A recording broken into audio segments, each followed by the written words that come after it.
Hi everyone! If it's your first time here, welcome. I'm Zoe from Zoe Discovers, and welcome to the Discover North Korea podcast, where I use my expertise working in North Korea tourism and studying the Korean peninsula to chat about North Korea in as much of an apolitical way as possible. Here, I try to expand the North Korean narrative away from politics, rockets, and nuclear weapons, and instead concentrate on the things in North Korea that don't really usually get the media limelight. The stuff everyone wants to know, and also the stuff that you never knew about in the first place. I cover topics from what Koreans do in their first time, to looking into cities and countryside areas outside of Pyongyang, all the while adding in little anecdotes from the times I've spent in the country, which is about 3 years and 30 trips in and out of the country. The North Korean borders are indeed still closed due to COVID-19 and have been since January 2020. They actually were the first country in the whole world to close and lock down due to the COVID-19 pandemic. But I hope that these podcasts give you a little bit of a taste for a country otherwise referred to as so secretive and closed off, and makes North Korean tourism seem that little bit more accessible to you for when the borders do eventually open. When this will be, I have no idea, please don't ask me, but hopefully sometime around this time next year, maybe a little bit earlier, who knows, maybe even by the end of 2023. I truly believe in the positive impact North Korea tourism has both inside and outside the country, and it does wonders for rehumanizing the North Korean issue. So I hope one day you do consider a tour. If you have any questions on North Korea tourism, this podcast, or my experience in North Korea, don't hesitate to contact me on zoediscovers@gmail.com. You can also find me on Instagram, zoediscoversnk or Zoe Discovers. I'm also on Facebook and TikTok as well. You can also find links for North Korea tourism and engagement in North Korea on the show notes, and follow Koryo Tours or check out the Koryo Tours website, www.koryogroup.com, for the best in NK tourism. I work with them, and so obviously I'm going to preach about them and say that they're the best. They have been working in North Korea for the longest. They are the pioneers of North Korea tourism, have been working in North Korea for 30 years. They are actually just as old as I am. Today's topic is the North Korean passport stamp, something people either really want or really don't want. As an owner of 2 separate exit and entrance stamps into and out of North Korea, let me talk you through how to get them, or indeed how to avoid them. I keep referencing this conversation and this topic in chats, and so to be honest, I just wanted to get it all out the way so I can give you something to refer to, as it's one I get asked a lot as well. This episode may end up a little shorter than usual, but nevertheless, let's hope that we try and get all of everything to do with the North Korean passport stamp covered. So, let's get into it.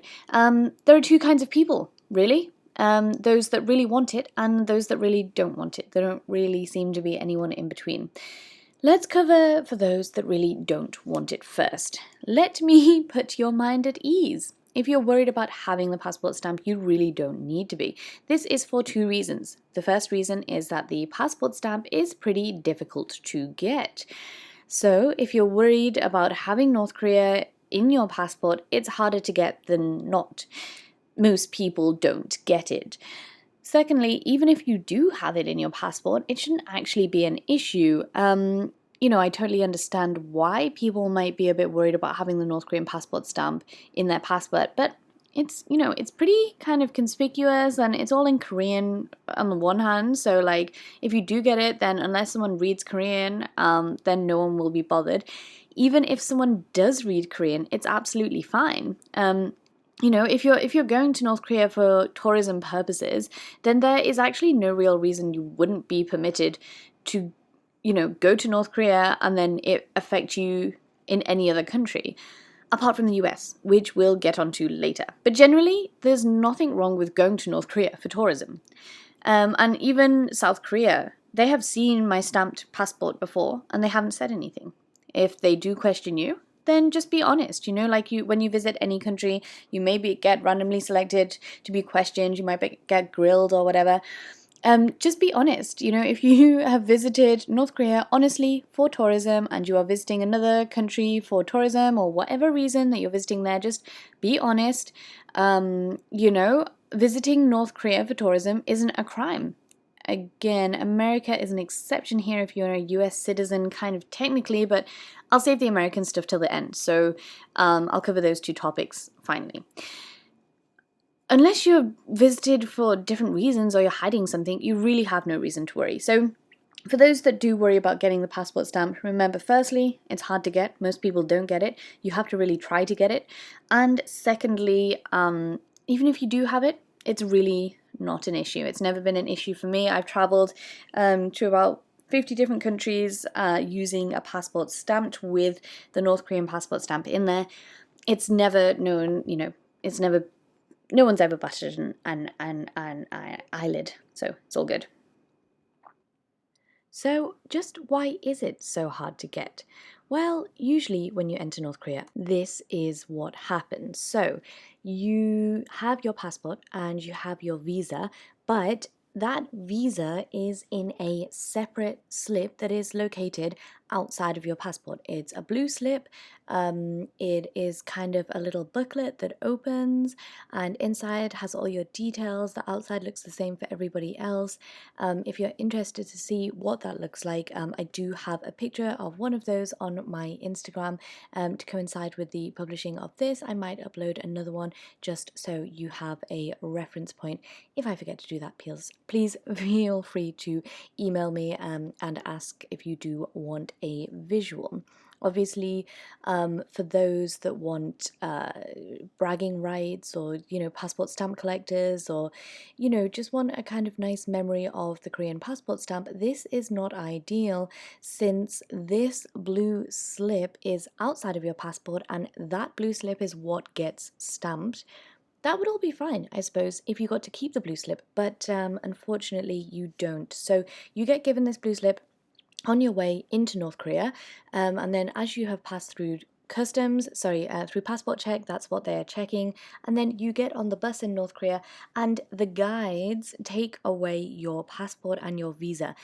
Now, this is not some weird North Korea rule where you're not allowed to have your own passport in the country. Actually, previously, people used to keep hold of their passports, and then an accident happened, and basically, the line that I always say to tourists actually is, we take your passports away not because we don't trust you, but it's because we don't trust you. Because it happened once before that somebody lost their passport in North Korea. Now, losing your passport on the best of days is pretty awful, but losing your passport in North Korea, things get a bit tricky. Especially if you are one of the countries that doesn't have an embassy in North Korea. During this time, it was quite a few years ago now, but this time basically they lost their passport and so they were not permitted to leave North Korea with the rest of the tour group. It was then a few days of obviously a little bit of worry on all parts, not least the person who had lost their passport. In the end, they basically found his passport down, I think it was down the seat in the bus. So he was able to leave, obviously, but this meant that for future, for all the tourists, it became the norm that passports and visas are taken in the country as soon as you land by the guides. They are then kept in safekeeping by the guides. Trust me, that's the safest place it's going to be, especially on some tours in North Korea when you are moving around a lot. You don't want to have to worry about your passport, and they are not going to lose it, okay? So they keep hold of your passport and visa for you, and then they give it you back when we're on the train, when we're on the way to the train, or on the way to the airport. They give you back your passports and your visas, and so that's just kind of safe. But then when you go through the security check, again, sorry, not security, customs, again, not customs, When you go through passport control, that's the one. Gosh, too much traveling recently. When you go through passport control, they obviously check your passport, check your visa, and then take that blue slip. You do not get to keep that blue slip. People have tried asking before, and it never works. So by all means, feel free to ask to keep that blue slip, but you are probably not going to get to keep it. So that is basically why it's hard to have the visa stamp in your passport, because it's not the norm. The norm is to stamp this blue visa slip, and which is outside of your passport, and you don't get to keep it. But for those absolutely desperate to get this passport stamp, for those of you in the other side of things that really want to get it, I'm going to go over now the 2 ways in which you can indeed get something in your passport that shows that you have been to North Korea. So the first way is to get the passport stamp itself. This is exactly what I have. It is a pretty cool looking stamp. It has 2 arrows, one pointing in, one pointing out. It's obvious for the entry one, the arrows are pointing inwards, and then for the exit stamp, the arrows are pointing outwards. It's a fairly chilled out little stamp. It is rectangular and has some Korean writing on it, but not much. And then it just has those little triangles pointing inwards and pointing outwards. Again, I will try and put something on Instagram in the coming days. And I do already have a picture of that on my Instagram as well. It's actually in my old passport, unfortunately, so I don't have it to hand with me right now to make a video or something like that. But anyway, I'll get some visuals up for you. If you want this stamp, there is one place and one place only that you can get it in North Korea, and it means that you have to enter in this location. It's actually the first place that I ever went to in North Korea, and that's why I have 2 of these entry and exit stamps. I first went to North Korea in, honestly, it was either 2016 or 2017. I really can't remember. I always quote it wrong. Either way, it was a good few years ago, and I'm pretty sure it was 2016. That was when I first entered Rason, and that is the place that you need to enter into North Korea if you want to get the passport stamp. Now, I did do an entire episode on Rason. Can't remember exactly which episode that is, but it's a very cool area. It's North Korea's special economic zone, and I always reference it because it is a very different place, and it's also the first place I ever went to North Korea. I, to be honest, wouldn't recommend it as a first time visit to North Korea. It's definitely very different. To be honest, it sounds very cliche, but I would recommend Pyongyang to anyone visiting North Korea for the first time. But considering that, I always think with any country in the world, the capital city is not a representative example of the country as a whole. London to the UK, Beijing to China, stuff like this. Every capital city has their own little, micro economy and stuff like that. It's very, very different from the rest of the country. So if you do have a little bit more time to spend in North Korea, then do consider going to a couple more places instead of just Pyongyang, but it is a good place to start. Anyway, if you want the stamp, you have to enter through Rason, and that doesn't mean just going through the country and domestically traveling into Rason. That means you have to travel up to China's northeast to enter through the border in Rason, which in itself is a pretty cool border because you either cross over by walking or by bus. I mean, it's usually the bus. It's kind of difficult to just walk over it, but nevertheless, it is just a simple land border that you cross by car. Even if you cross into North Korea via Rason, it's not a guarantee that they will stamp you. It's kind of hit and miss, although they generally do.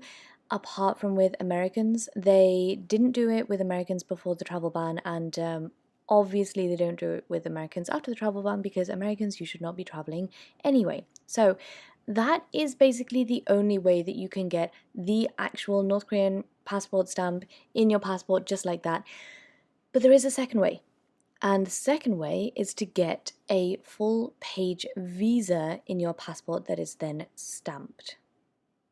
I guess this way is no more or less tricky than visiting via Rason because Rason is really out of your way and you've got to, if you're just going for the passport stamp, I mean, it is quite an effort to just go for the passport stamp.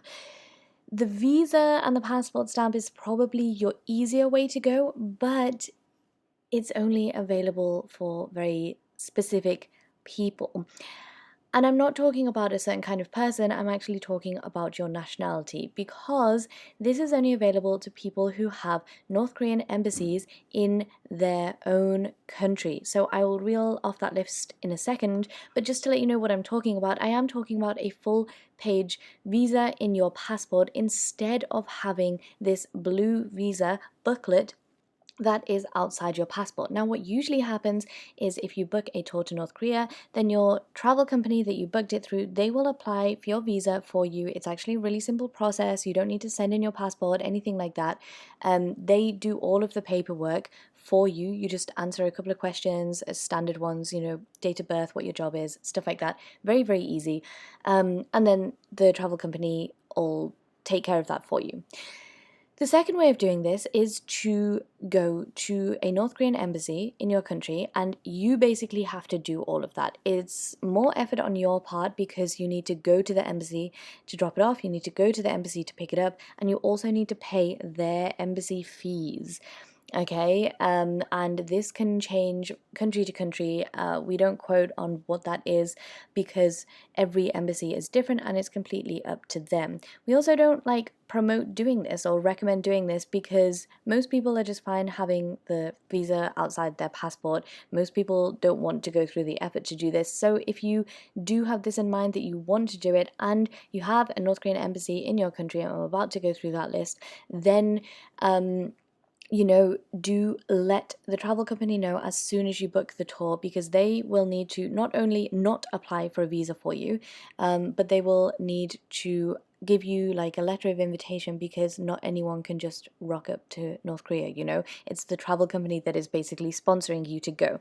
That's also why we need to make sure that you're not a secret journalist and stuff, and why a travel company might get in trouble if you try and sneak onto a tour as a journalist or with some different intentions and stuff like that. So I would please guys, just don't do that. If you are going to North Korea to make trouble, then everyone else is going to get into trouble as well.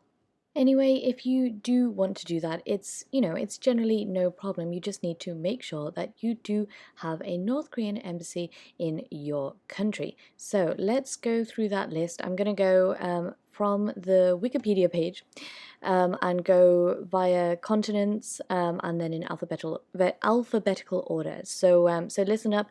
First, if you're from Africa, you may want to know that Algeria, Angola, the DRC, Egypt, Equatorial Guinea, Ethiopia, Guinea, Libya, Nigeria, South Africa, Tanzania, and Uganda all have North Korean embassies in their countries. Then the Americas, Brazil, Cuba, Mexico, and Venezuela. You are lucky, you also have North Korean embassies in your countries. Now on to Asia, Bangladesh, Cambodia, China, India, Indonesia, Iran, Japan, Kuwait, Laos, Mongolia, Myanmar, Nepal, Pakistan, Singapore, Syria, Thailand, Vietnam, and Yemen. You also all have North Korean embassies in your countries.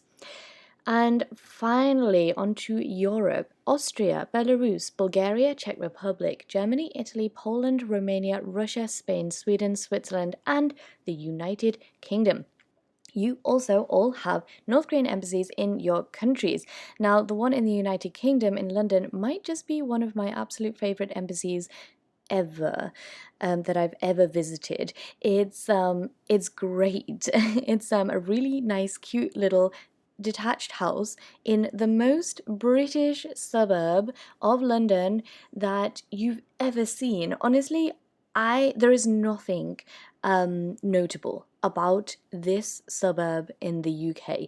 It is your typical red brick housing with some white painted walls, your little front yards, completely normal road signs that are just so, everything is just so normal about that place, apart from the fact that one of the houses on the road has a massive flagpole sticking out of it, and on national holidays, North Korean national holidays, that flagpole will raise the North Korean flag.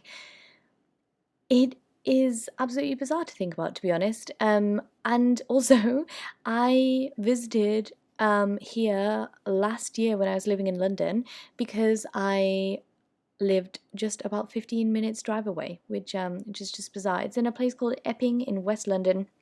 and it's probably one of the cutest embassies I've ever seen. If you are in London, maybe pay it a visit. So those are the two ways. You either enter through a place called Rason in northeast North Korea, or you can get yourself the visa, full-page visa in your passport at your local North Korean embassy. Americans, I know there's a load of you here and also a load of people that don't want to ruin their chances of being able to travel or to live and work in the US. So listen up. There are two things to watch out for. Firstly, for those international people wanting to visit the US after visiting the DPRK. So, generally this is not an issue. I'm going to talk about something called the ESTA visa. Now, this is an electronic transit visa that a few countries are eligible to get, and that includes British people.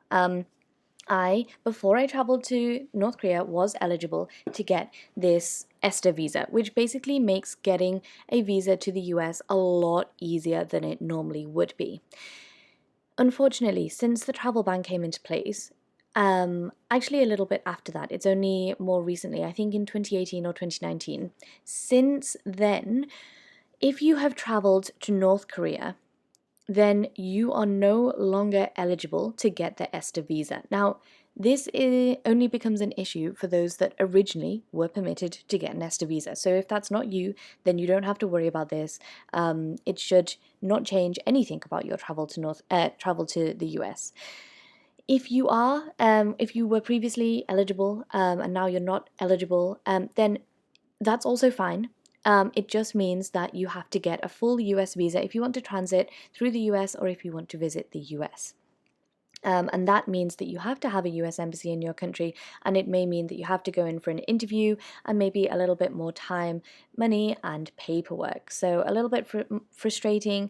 You may want to consider it when you're putting it in your travel plans, for some time in the future. But to be honest, you shouldn't let it affect you too much. For me, this had a massive impact, and I don't think it will impact anyone else probably as much as it impacted me, because if you don't know, I was stuck on a small island in the South Pacific called Tonga for about 1.5 years in my life. A very strange period during COVID. Anyway, I was looking at getting a flight out, and a lot of the flights at the start, they were going through Guam, which is US territory. And unfortunately, I was not able to transit through Guam because I was not eligible for the ESTA visa, and also there is no US embassy in Tonga. So funnily enough, it was a really weird situation where I was like, I want to leave and there's a flight available, but I literally can't get on this flight because it's going through Guam and I cannot transit through Guam. So anyway, that was a really weird time in my life, and just a nice little anecdote for you there. In terms of those, just going to the US without the ESTA visa or whatever, I'm not going to say that it won't affect you at all. Maybe you'll be questioned more, and if you've been to a few other weird countries and the officer doesn't like you or whatever, then it may contribute to you having difficulties getting a visa. But generally, it shouldn't. According to the rules, all it means is that you're not eligible for an ESTA visa. And now for those US citizens that want to travel to North Korea, but unfortunately cannot. Americans cannot travel on a US passport. Now, I interviewed somebody recently in the past few episodes, an American Taiwanese who traveled to North Korea on his Taiwanese passport. And I have also taken others that have done a similar thing. Since the travel ban came in, the North Korea travel ban came in, and that was, I think it was around 2016. Don't quote me on that, but it's in the past 10 years, like recent times. Since that came in, it has made it impossible for US citizens to visit North Korea on your US passport. Now, this is not a North Korean rule. North Koreans don't mind it. If you go in as a US citizen, they don't mind where you're from. It's a travel ban from the US. And you will be committing a crime if you go to North Korea on your US passport. It's illegal to have a US passport, and visit North Korea, and by deduction it's therefore also not possible to get a passport stamp in a US passport. They just wouldn't stamp you, and also they wouldn't let you in. Nevertheless, US citizens have been known to travel on different passports to North Korea, and this is not a problem because you are not traveling on a US passport. But I do just want to add in a disclaimer that I am not condoning this, I'm not suggesting it, and I am also not promoting it. I am simply providing some information on how previously US citizens have done that before, basically by not being a US citizen. And so let's all just hope that this travel ban hopefully, gets lifted. Before the travel ban came in, American citizens were one of the, biggest nationalities easily to come on our tours to North Korea. And, you guys know that I truly believe in tourism to North Korea, helping to, rehumanize the issue and, just to help. I feel like it has benefits both inside and outside the country. So I do truly hope that the travel ban gets lifted at some point soon and that everyone, all of my listeners and everyone else can go in as well. Now, there are some super cool people working on getting this travel ban lifted. And I actually interview some of those in next week's episode. Episode 22 is going to be with LIFT. They are a very cool group. It stands for Let Individuals Travel Freely, LIFT. And they are basically an advocacy group working on lifting the travel ban for US citizens to North Korea. So make sure to tune in to that next week. And if you can't wait until next week, I actually did a webinar with LIFT a couple of weeks ago. Depending on when this comes out. I don't have the dates on me right now, but it will be available on my YouTube as a live, that we live streamed via my YouTube. It will then be saved as a live stream, and you can listen to that if you go over to my YouTube now. And we basically talk about everything from, the benefits of North Korea tourism, and how to go about lifting the travel ban, why it's important, stuff like that. So do head over to YouTube and listen to that. And otherwise, I will hear from you next week. Thank you very much. Bye bye.